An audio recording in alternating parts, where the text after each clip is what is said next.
बुद्बुद्धिस्वाग्रे प्रतिजागृह्येन निष्ठापूर्ते संसृजेथा मयञ्ज। ಓಂ ನಮೋ ಭಗವತೆ ವಾಸುದೇವಾಯ. ಮಿಥುನ ರಾಶಿಯವರಿಗೆ ನಮ್ಮ ಈ ಚಾನಲ್ಗೆ ಹಾರ್ದಿಕವಾದಂತಹ ಸ್ವಾಗತ. ತಮಗೆಲ್ಲರಿಗೂ ನಮಸ್ಕಾರಗಳು. ವೀಕ್ಷಕರೇ, ನನ್ನ ಆರಾಧ್ಯ ದೈವವಾದಂತಹ ದತ್ತಾತ್ರೇಯನ ಅನುಗ್ರಹ ಸದಾ ತಮ್ಮ ಮೇಲಿರಲಿ, ತಾವು ಯಾವಾಗಲೂ ಸುಖ ಸಂತೋಷವಾಗಿರಲಿ ಅಂಥೇಳಿ ಭಗವಂತನಿಗೆ ಪ್ರಾರ್ಥನೆಯನ್ನ ಮಾಡ್ತಾ, ಈ ಜೂನ್ ತಿಂಗಳು ಮಿಥುನ ರಾಶಿಯವರಿಗೆ ಈ ಗ್ರಹಗಳು ಬದಲಾವಣೆ ಆಗುವುದರಿಂದ ನಿಮಗೆ ಯಾವ ರೀತಿಯ ಅನುಕೂಲತೆ ಇರುತ್ತೆ, ನೀವು ಯಾವ ವಿಷಯದಲ್ಲಿ ಎಚ್ಚರಿಕೆಯನ್ನು ತೆಗೆದುಕೊಳ್ಬೇಕು, ಇದೆಲ್ಲವನ್ನು ನಾವು ಗಮನಿಸ್ತೇವೆ.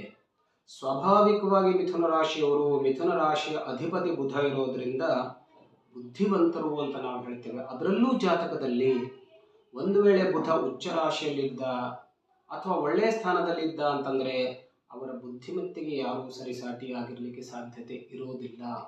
ಹಾಗಾಗಿ ಸ್ವಾಭಾವಿಕರಾಗಿರುವಂತಹ ನೀವು, ಬುದ್ಧಿವಂತರಾದಂತಹ ನೀವು ಇಲ್ಲಿ ಸಾಕಷ್ಟು ವಿಚಾರವನ್ನು ಮಾಡಿ ಮುಂದುವರಿದದ್ದೇ ಆಗಿದ್ರೆ ಯಾವುದೇ ರೀತಿಯ ಸಂಕಟದಿಂದ ನೀವು ಪಾರಾಗಲಿಕ್ಕೆ ಸಾಧ್ಯತೆ ಇರುತ್ತೆ. ನೋಡಿ, ರಾಶಿಯ ಅಧಿಪತಿಯಾದಂತಹ ಬುಧ ವ್ಯಯಸ್ಥಾನ ಮತ್ತು ಲಗ್ನಕ್ಕೆ ಪ್ರವೇಶವನ್ನ ಮಾಡ್ತಾ ಇದ್ದಾನೆ ಈ ಜೂನ್ ತಿಂಗಳಲ್ಲಿ.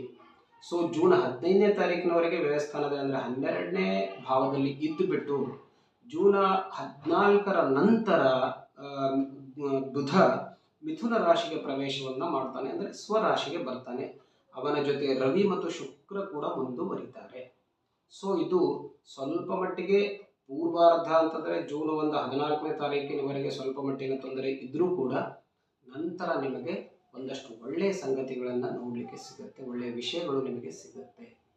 ಆದರೆ ಮಿಥುನ ರಾಶಿಯವರಿಗೆ ವೃಷಭದಲ್ಲಿರುವಂತಹ ಗುರು ಅಂತಂದರೆ 12ನೇ ಸ್ಥಾನದಲ್ಲಿರುವಂತಹ ಗುರುವಿನಿಂದ ನಿಮಗೆ ಯಾವುದೇ ರೀತಿಯ ಲಾಭ ಆಗಲಿಕ್ಕೆ ಸಾಧ್ಯತೆ ಇಲ್ಲ. ಗುರು ಬಲ ನಿಮಗೆ ಖಂಡಿತವಾಗಿಯೂ ಇಲ್ಲ.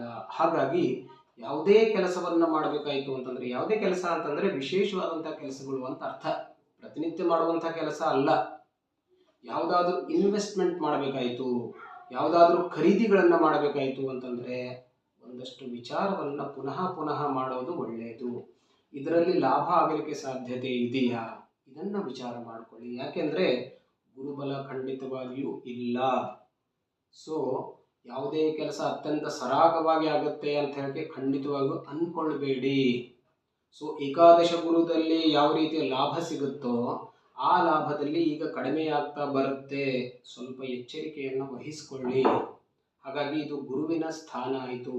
ಇನ್ನು ದಶಮದಲ್ಲಿರುವಂತಹ ರಾಹು ಕೂಡ ಉದ್ಯೋಗದಲ್ಲಿ ಒಂದಷ್ಟು ಮಟ್ಟಿನ ತೊಂದರೆಯನ್ನು ಕೊಡ್ತಾನೆ. ಸಹೋದ್ಯೋಗಿಗಳಿಂದ ಸ್ವಲ್ಪ ಉಪದ್ರವವನ್ನು ಮಾಡುವಂತಹ ಸಾಧ್ಯತೆ. ಉದ್ಯೋಗದಲ್ಲೂ ಕೂಡ ಜಾಗ್ರತೆಯನ್ನು ವಹಿಸಿ, ಉದ್ಯೋಗ ಅಥವಾ ವ್ಯಾಪಾರ ಇರಬಹುದು, ಅಲ್ಲೂ ಕೂಡ ಜಾಗ್ರತೆಯನ್ನು ವಹಿಸಿ. ಲಾಭದಲ್ಲಿರುವಂತಹ ಸ್ವಸ್ಥಾನದ ಕುಜ ಒಂದಷ್ಟು ಮಟ್ಟಿಗೆ ನಿಮಗೆ ಧೈರ್ಯವನ್ನು ತಂದು ಕೊಡ್ತಾನೆ ಖಂಡಿತವಾಗಿ ಜೂನ್ ತಿಂಗಳಲ್ಲಿ. ಉದ್ಯೋಗದಲ್ಲಿ ಒಂದಷ್ಟು ಡೇರಿಂಗ್ ಅಂತ ಹೇಳ್ತೀವಲ್ಲ ನಾವು, ಮುಂದುವರಿಲಿಕ್ಕೆ ಅನುಕೂಲತೆಯನ್ನು ಮಾಡಿಕೊಡ್ತಾನೆ. ಅದನ್ನು ಬಿಟ್ಟರೆ ಬಾಕಿ ಸ್ವಲ್ಪ ಮಧ್ಯಮ ಕಾಲಾವಧಿ ಅಂತ ನಾವು ಹೇಳಬಹುದು. ಅದೇ ರೀತಿ ಶನಿ ಕೂಡ ಭಾಗ್ಯಸ್ಥಾನದಲ್ಲಿ ಮುಂದುವರಿತಾ ಇದ್ದಾನೆ. ಭಾಗ್ಯಸ್ಥಾನ ಅಂತಂದರೆ ಮಾಡುವಂತಹ ಕೆಲಸ ಕಾರ್ಯಗಳು, ಇವುಗಳಲ್ಲೂ ಕೂಡ ನಿಧಾನತೆ ಬರುತ್ತೆ. ಶನಿ ಯಾವ ಸ್ಥಾನದಲ್ಲಿ ಇರ್ತಾನೋ ಅಥವಾ ಯಾವ ಸ್ಥಾನವನ್ನು ನೋಡ್ತಾನೋ ಆ ಸ್ಥಾನವನ್ನು ಸ್ವಲ್ಪ ಮಟ್ಟಿಗೆ ನಿಧಾನಗತಿಯನ್ನು ತಂದು ಕೊಡ್ತಾನೆ. ಆದರೂ ಕೂಡ ಭಾಗ್ಯಸ್ಥಾನದಲ್ಲಿರುವಂತಹ ಶನಿ ಒಂದಷ್ಟು ಒಳ್ಳೆಯ ಲಾಭಗಳನ್ನು ಕೊಡ್ತಾನೆ. ಅಂತಂದರೆ ನಿಮ್ಮಲ್ಲಿ ಆಧ್ಯಾತ್ಮಿಕ ಭಾವನೆ ಜಾಸ್ತಿ ಆಗುತ್ತೆ. ಆಧ್ಯಾತ್ಮಿಕ ಬುದ್ಧಿ ಅಂದರೆ ತೀರ್ಥಯಾತ್ರಾದಿಗಳಿಗೆ ಹೋಗುವಂಥ ಯೋಗ, ಇದೆಲ್ಲವನ್ನ ಶನಿಯ ಅನುಗ್ರಹದಿಂದ ನಿಮಗೆ ಸಾಧ್ಯತೆ ಇರುತ್ತೆ. ಆಲ್ಮೋಸ್ಟ್ ಆಲ್ ಸ್ವಲ್ಪ ಜೂನ್ ಉತ್ತರಾರ್ಧ ನಿಮಗೆ ಚೆನ್ನಾಗಿರುತ್ತೆ. ಸೊ ಈ ಮಾಸದಲ್ಲಿ ರಾಹು ಮತ್ತು ಗುರು, ರಾಹುವಿನ ಜಪವನ್ನು ಮಾಡಿ, ರಂ ರಾಹವೇ ನಮಃ, ಈ ಜಪವನ್ನು ಪ್ರತಿನಿತ್ಯ 108 ಸಾರಿ ಹೇಳಿ ಜೂನ್ನಲ್ಲಿ ಯಾವುದೇ ರೀತಿಯ ಅಡಚಣೆ ಆಗೋದಿಲ್ಲ. ಅದರಂತೆ ಗುರು ಜಪವನ್ನು ಕೂಡ ಮಾಡಿಕೊಳ್ಳಿ. ಮೂಲಮಂತ್ರಾದಿ ಜಪ, ಬ್ರಹ್ಮ ಬೃಹಸ್ಪತಯೇ ನಮಃ ಅಥವಾ ದೇವಾನಾಂಚ ಋಷೀಣಾಂಚ ಅಂತನ್ನೋ ಮಂತ್ರವನ್ನು ಕೂಡ ಹೇಳಿ. ಕನಿಷ್ಠ 108 ಸಾರಿ ಹೇಳಿ ಅಥವಾ 28 ಸಾರಿ ಆದರೂ ಹೇಳಿಕೊಳ್ಳಿ. ಅದರಿಂದಲೂ ಕೂಡ ಗುರುಬಲ ನಿಮಗೆ ಸಿಗಲಿಕ್ಕೆ ಸಾಧ್ಯತೆ ಇರುತ್ತೆ.